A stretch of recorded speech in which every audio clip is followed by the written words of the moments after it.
नमस्कार मित्रांनो, मी अनूर मोहिते।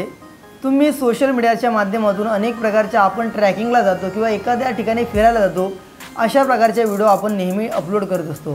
किंवा आपण पावसाळ्यामध्ये ट्रॅकिंगला जातो किंवा गडकिल्ल्यांवरती जातो, तर आपण त्या गडकिल्ल्यांचे फोटो किंवा गडकिल्ल्यांचे व्हिडिओ आपण सोशल मीडियावरती अपलोड करत असतो। किंवा काही लोकांकडून अशा प्रकारचे व्हिडिओ अपलोड केले जातात की खरोखरच त्यामधून काहीतरी आपल्याला काहीतरी घेण्यासारखं असतं किंवा त्यामधून काहीतरी शिकण्यासारखं असतं। तर असाच एक व्हिडिओ सोशल मीडियावरती व्हायरल झाला, अपलोड केला होता।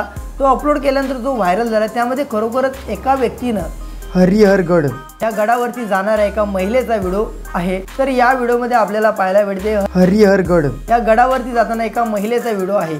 या व्हिडिओमध्ये तुम्हाला ही महिला पाहायला भेटते। ती महिला आपल्या डोक्यावरती ओझं घेऊन हरिहरगड या गडावरती जाताना पाहायला भेटते। परंतु ज्या व्यक्तीने या महिलेचा व्हिडिओ बनवलाय त्याने जे लिहिलंय ते खरोखरच तुम्हा आम्हा सर्वांना प्रत्येकाला लागू होतं। कारण त्याने लिहिलंय, तुम्ही गडावरती गेल्यानंतर तिथे वस्तू खरेदी करताना वस्तूची तुम्ही किंमत करता, परंतु त्या वस्तूकडे बघू नका, त्यांच्या कष्टाकडे बघा।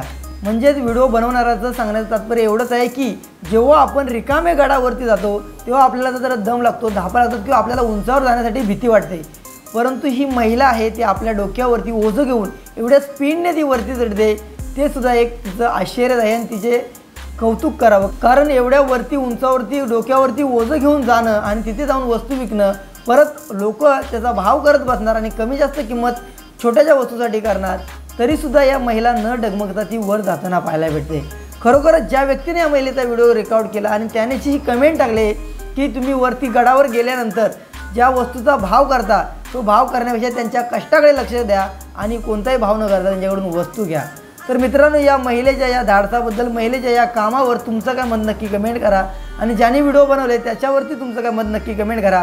कारण समाजामध्ये असे काही थोडेच लोक आहेत की चांगला संदेश लोकांपर्यंत, चांगला मेसेज लोकांपर्यंत पोहोचवण्याचा प्रयत्न करतात। तर या महिलेच्या या कष्टावरती तुमचं काय मत नक्की कमेंट करा। जर तुम्ही इथपर्यंत व्हिडिओ पाहिला असेल आणि जर तुम्ही चॅनलवर नवीन असाल तर नक्की सबस्क्राईब करा। जय महाराष्ट्र।